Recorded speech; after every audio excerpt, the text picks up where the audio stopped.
Prezados amigos, fiéis seguidores do canal Professor Rico Guimarães, o canal que contribui com o processo de desalienação popular.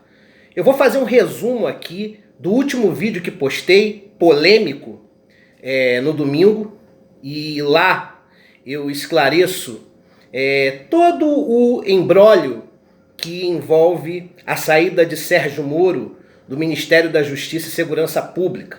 Primeiro, a demissão do diretor da Polícia Federal, Maurício Valeixo, indicado por Moro, e Moro, claro, vendo que não tinha prestígio e poder dentro do Ministério, sendo atacado pelo presidente, pediu demissão. Então, todo esse processo que culminou com a saída de Moro do Ministério da Justiça e o conflito dele com Jair Bolsonaro, eu coloquei de maneira real no último vídeo aqui do canal. Inclusive eu vou colocar ele no final deste vídeo como link e vocês podem acessar, aqueles que ainda não assistiram o vídeo que eu citei aqui. Aqui eu vou fazer um resumo detalhado do real motivo da preocupação de Bolsonaro com as intervenções de Sérgio Moro, através do diretor da Polícia Federal até então, nas superintendências da Polícia Federal nos estados, em especial Rio de Janeiro e Minas Gerais. Então vamos tentar entender o seguinte. Primeiro vamos usar um pouco do nosso raciocínio.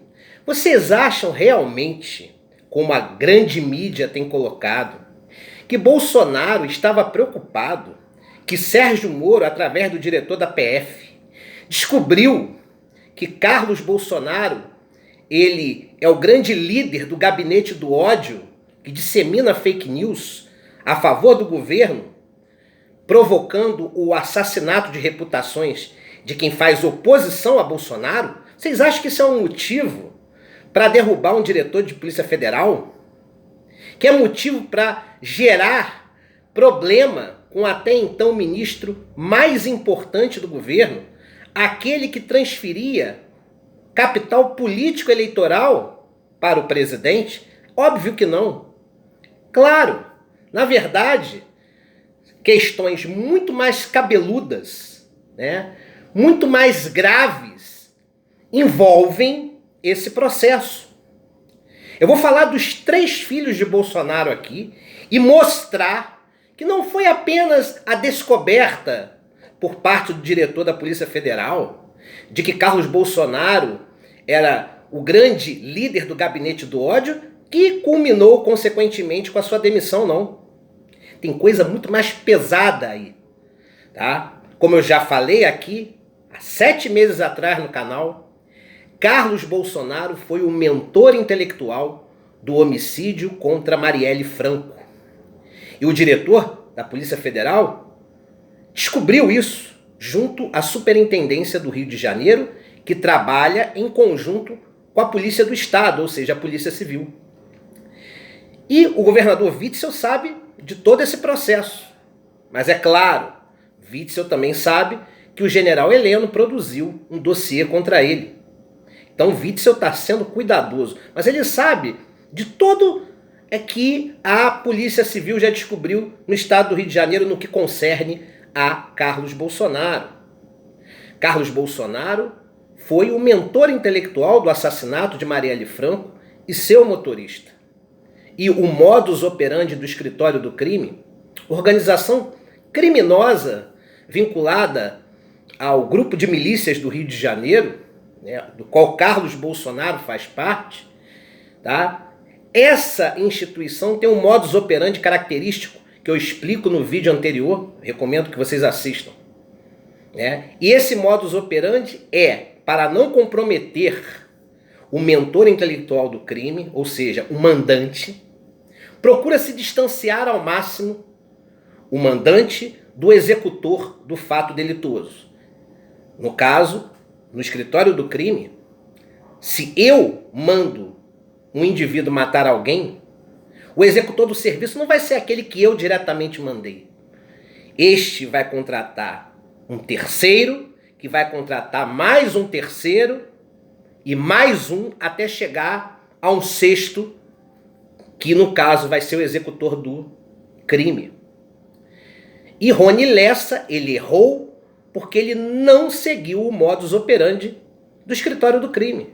Ele efetuou a execução encomendada por Carlos Bolsonaro diretamente, se esquecendo que poderia ser alvo de investigação junto ao seu parceiro Elcio Queiroz, aquele que estava junto com ele na execução do crime, né?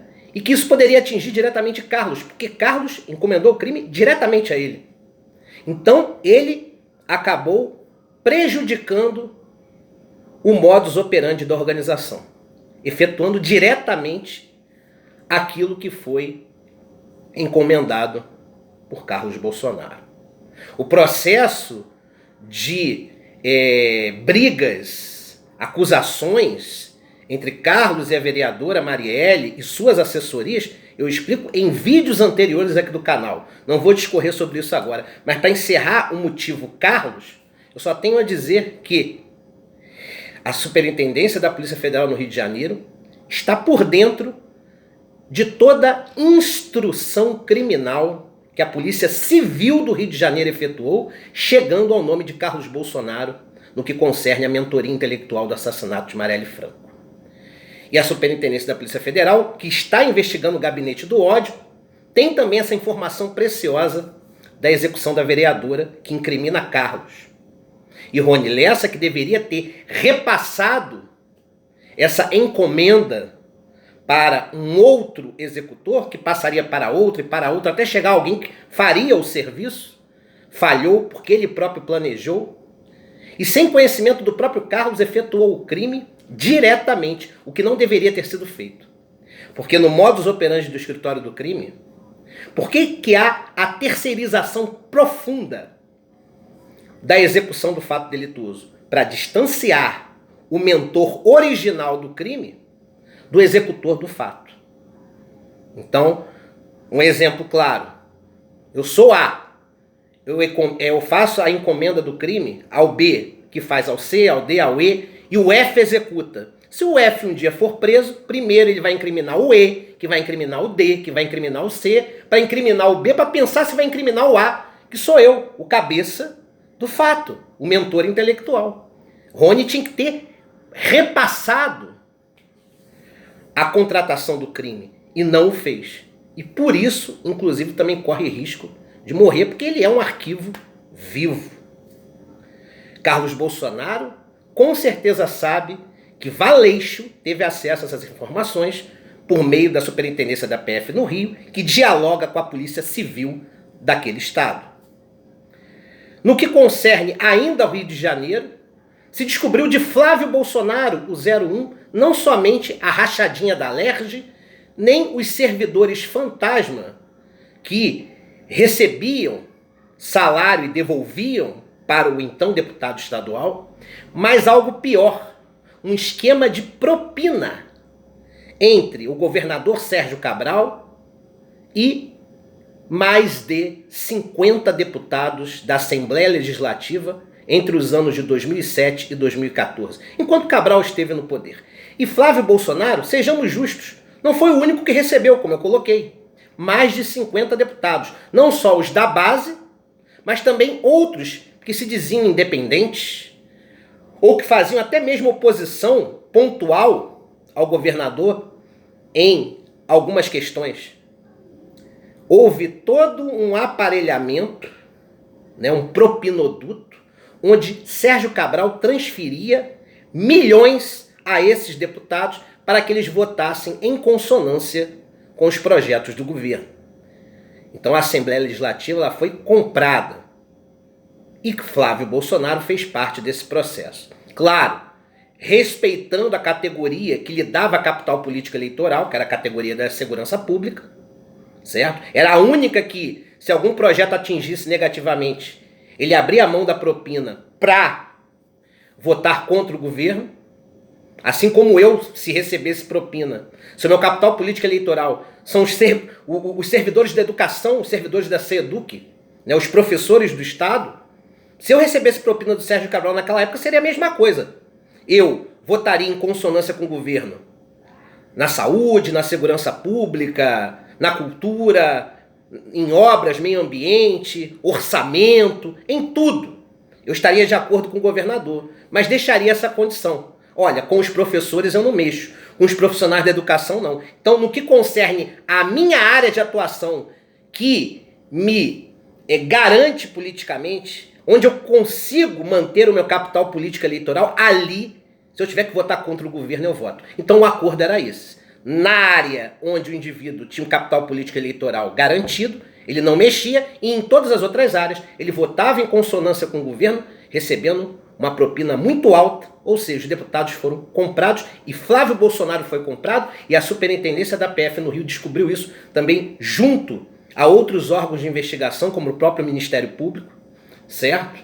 E isso também foi vazado para o diretor da PF, Valeixo, em Brasília. E para falar do Eduardo, encerrando este vídeo, o Eduardo Bolsonaro, que coincidentemente estava na Bahia no momento em que o miliciano Adriano, que também fazia parte do escritório do crime, foi executado, né? De repente ele estava lá tomando uma água de coco. O Eduardo Bolsonaro foi descoberto também por investigações da PF, só que junto à Superintendência de Minas Gerais. E aí, nesse caso, eu estou falando do fato de Juiz de Fora, aquele que foi crucial para a eleição de Jair Bolsonaro à presidência da República. O Eduardo Bolsonaro, que tem íntimas ligações com a Direita Minas, que é uma instituição formada por militantes conservadores ligados à agenda de Jair Bolsonaro. Pois bem, Eduardo Bolsonaro financiou a Direita Minas por muito tempo. E a Direita Minas foi fundamental lá no município de Juiz de Fora para montar todo o teatro que faria de Jair Bolsonaro um herói nacional, recebendo uma facada pelos brasileiros, né, dando o seu sangue pelos brasileiros, embora não tenha aparecido sangue algum. Mas a verdade é que Bolsonaro estava realmente doente, e eu tenho um vídeo gravado, né, há 1 ano e meio aqui no canal, podem procurar aí, Bolsonaro versus Globo, onde a Globo tem um dossiê para incriminar Bolsonaro, e até agora eu não sei porque ela não colocou para frente, que é um dossiê da TV Panorama, que é a afiliada da Globo na região de Juiz de Fora. A Globo sabe que Bolsonaro estava doente, e ali, naquele vídeo, eu traço todo um recorte histórico de um processo que mostra que Bolsonaro estava muito doente, comprometido no seu intestino, com alguma doença que eu não sei precisar qual era, precisava urgentemente fazer a cirurgia, então a cirurgia de fato aconteceu, e aí juntou a fome com a vontade de comer. Eduardo Bolsonaro foi o mentor desse plano, onde Bolsonaro levaria uma facada e depois faria uma cirurgia para salvar sua vida. Ou seja, a cirurgia teria que acontecer e aconteceu, mas não pela facada, mas pela doença grave que Bolsonaro tinha no intestino. E aí se juntou um fato montado com outro fato verdadeiro. E o Adélio, que foi contratado pela Direita Minas, e que até hoje a gente não sabe por que não foi resolvido o caso dele, né? Que advogados são esses, são pagos por quem? Se fosse um crime encomendado pela esquerda, é óbvio que já teria sido desvendado. Quer coisa melhor do que ter a oportunidade de colocar a esquerda para ser escrachada em praça pública? É óbvio que se fosse a mentoria de alguém da esquerda, já teria sido descoberto para que a esquerda pudesse ser execrada perante a opinião pública. Claro que não. Foi um crime encomendado pela direita, em consórcio de Eduardo Bolsonaro e a organização Direita Minas. Isso também foi descoberto pela PF, ou seja, pelo Valeixo. Não sei se o Moro teve acesso a essa informação, mas a Superintendência de Minas Gerais deixou o Valeixo muito bem informado disso, e Valeixo, querendo ser independente, obviamente quis mostrar serviço, e Bolsonaro lhe cortou as pernas. Agora, eu não duvido também do que Bolsonaro falou. É claro que Moro desejava muito ser ministro do STF, e vendo que Bolsonaro não estava cumprindo com as suas exigências, decidiu se vingar. Então ali foi chumbo trocado. Ambos estão mentindo e ao mesmo tempo falando a verdade naquilo que lhes convém. Cabe a você, através do senso crítico, tentar desvendar. Mas a qualquer hora o próprio Sérgio Moro deve abrir a boca e desconstruir ainda mais o capital político de Bolsonaro. É um ato de utilidade pública você compartilhar este vídeo. Um abraço a todos.